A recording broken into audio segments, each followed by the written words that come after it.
Let's talk a little bit about single-payer healthcare. Now that the American Health Care Act is moving through Congress, we're even more so concerned now that the state of healthcare in the U.S. could get much worse over the next few years, and it's already really, really bad.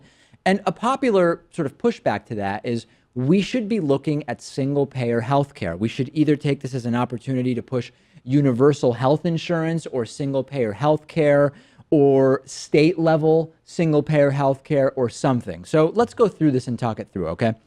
For anyone who doesn't know, first of all, single-payer healthcare is a system where everyone pays taxes into a single fund that finances everybody's healthcare, as opposed to paying premiums to health insurance companies, and then the health insurance companies decide what to cover at the providers. When you're talking about single payer, you're talking about circumventing the system of health insurance altogether. The government can take all the money that is paid in and either contract out to private service providers. That's how it's done in Canada's single payer system. Or the government can have their own medical facilities and employees. That's how it's done in the United Kingdom. There's really no one way that this is done, except for in the United States, we see a system that is different than in just about every other developed country. Every other developed country in the world has a single payer type system of one kind or another, okay? We actually were sort of going in this direction in the United States in the early 20th century. Wendell Potter, former Cigna executive, writes about this in his great book, Deadly Spin, and I've interviewed him about it. It ended up being scrapped. The U.S. was going in the direction of single payer. I think it was between World Wars I and II. And it was scrapped partially because it was too similar to what our enemy at the time, Germany, was doing. And instead, we went in the direction of this atrocious employer-connected for-profit health insurance system. Nowhere in the U.S. is there a single payer system in place, although you do have government-run healthcare when you look at programs like Medicare and Medicaid, although those are a little bit different. But there are possible state solutions for single-payer healthcare, which we will talk about. There's a couple of ways that this could be done. One is you could provide healthcare to all residents of a state, even though the federal government is going in the opposite direction. And Vermont looked at doing this, although it failed, and we'll talk about that a little bit later. This could be something which could also, if it started in one state, maybe spread to other states if it went well. Now, it would require raising state taxes in the short run. That's going to be a hit on people's income. Most people, Pat, don't cheer when their taxes are going to go up. Even people who understand that taxes are there for a reason, it is very hard to pass significant tax increases. Yeah, obviously people aren't going to cheer for higher taxes at first, but I think in a few years, once they realize how it works, they'll be more accustomed to the idea. And the fact that Social Security and Medicare gets taken out of your paychecks in their popular systems, I think really goes to that idea. California currently has a bill moving through its legislature that would set up a single-payer healthcare system in the state. The New York Health Act, which just passed the New York State Assembly and is 2 votes short of being passed in the Senate, would enroll every New Yorker in a state-run insurance program. As I mentioned, Vermont actually passed a bill in 2011 setting up a single-payer system, but the plan was abandoned in 2014 for a number of reasons, which I'll get into in a second. A handful of other states have introduced single-payer legislation. The bills have died somewhere in the process before being passed. Historically, single-payer systems save money. They obviously give people more coverage. They tend to create better health outcomes. But the biggest stigma surrounding single-payer is it increases taxes and it needs government employees.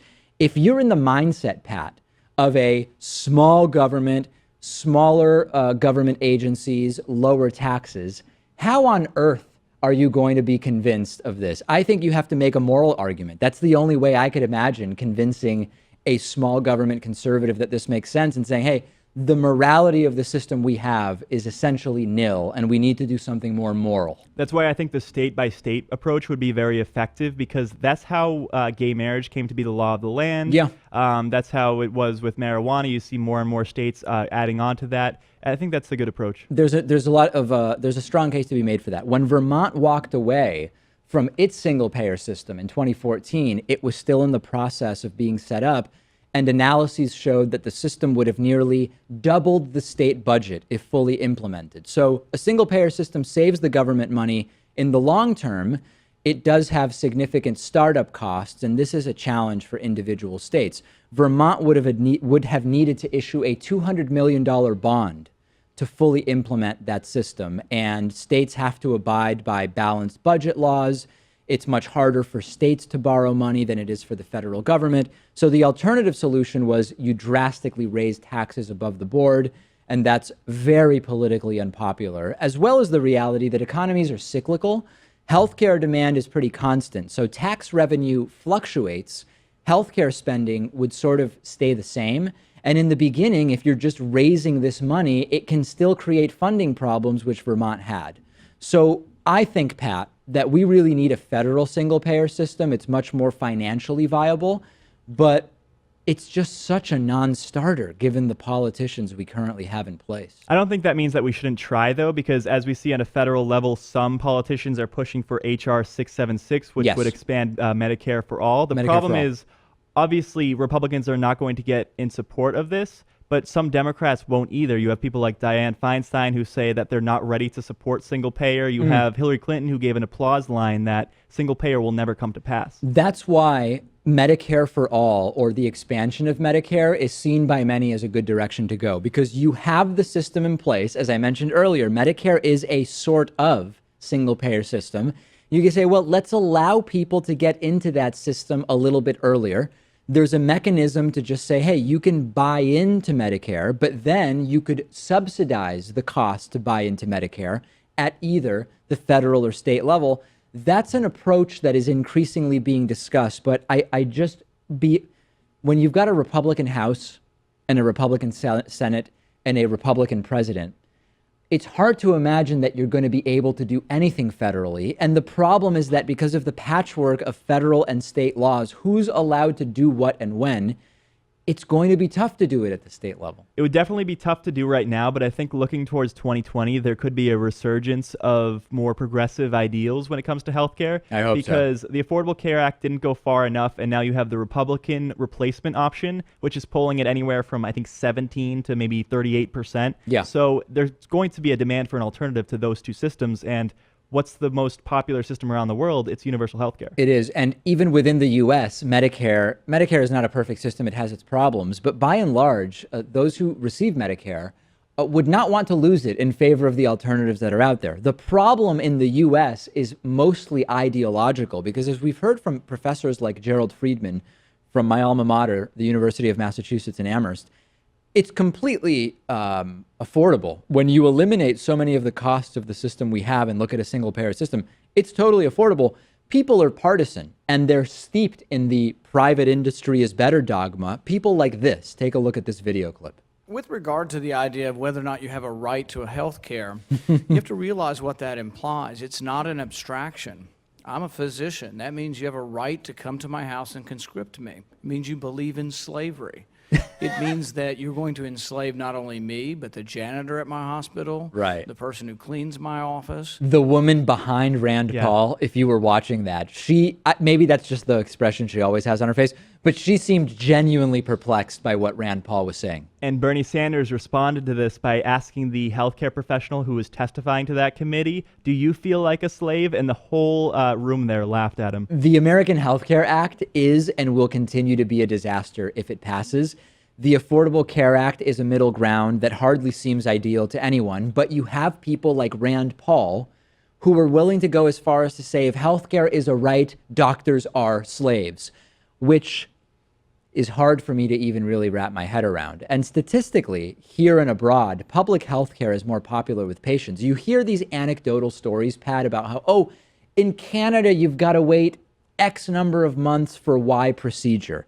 There's no doubt that in any system, you are going to have individual cases where someone waited longer than what would be ideal. But overall, these systems work pretty well. There can be delays for elective procedures. There can be delays for non-urgent procedures. But by and large, people like their systems. And in all of these countries that have single-payer healthcare, if you don't like it, you can supplement your care with a private plan.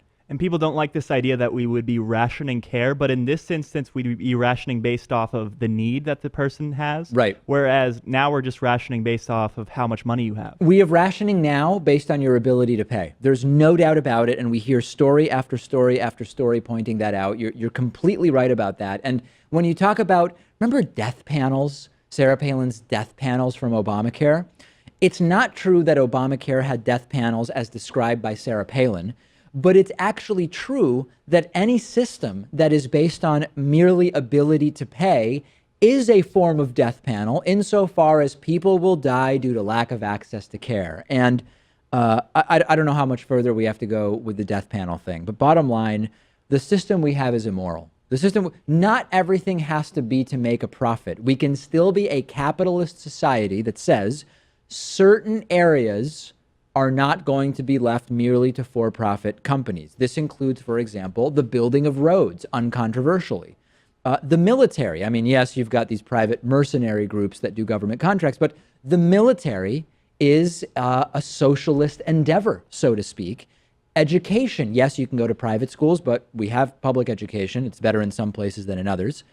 Healthcare. Healthcare need not be a product to be bought and sold. And the government should be in charge of the institutions where it doesn't make sense to have a profit incentive for them. So as you mentioned, the military, roads, the police, and I think healthcare is first and foremost on that list. Even with a socialist military, we've still figured out a way for contractors to make nice little profits working with the military. But yes, in principle, the military itself, as Pat points out, and as I pointed out, is on that list. Discuss this with us on our Reddit discussion forum, davidpakman.com/REDDIT.